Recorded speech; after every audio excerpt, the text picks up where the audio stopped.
പെൺകുട്ടി കാണാൻ വളരെ അഴവുള്ളവളും കന്യകയുമായിരുന്നു.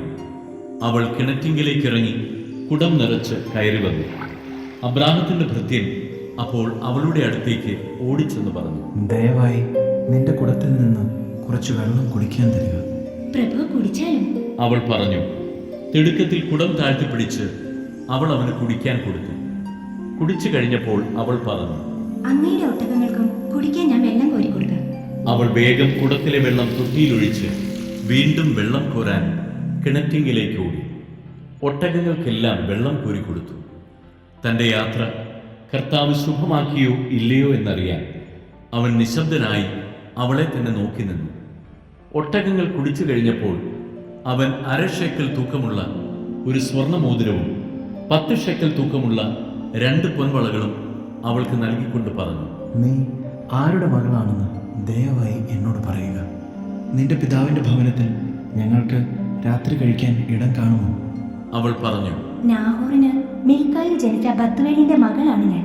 അവൾ തുടർന്നു പറഞ്ഞു, ഞങ്ങൾക്ക് കാലിത്തീറ്റയും കച്ചിയും വേണ്ടുവോളമുണ്ട്, താമസിക്കാൻ മുറിയുമുണ്ട്.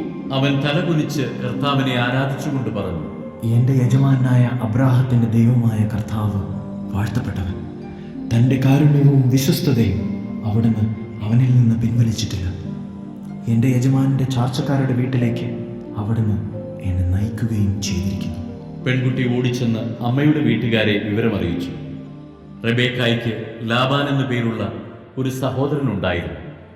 അവൻ ഉടനെ കിണറ്റുകരയിൽ ആ മനുഷ്യന്റെ അടുത്തേക്ക് ഓടിച്ചെന്നു.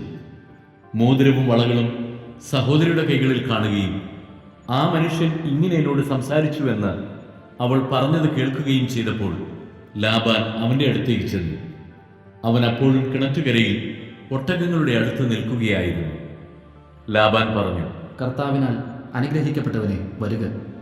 എന്താണ് പുറത്തു നിൽക്കുന്നത്?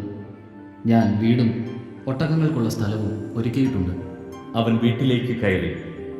ലാബാൻ ഒട്ടകങ്ങളുടെ ജീനി അഴിച്ചുമാറ്റി തീറ്റയും കച്ചിയും കൊടുത്തു. അവനും കൂടെ ഉണ്ടായിരുന്നവർക്കും കാൽ കഴുകാൻ വെള്ളവും കൊടുത്തു.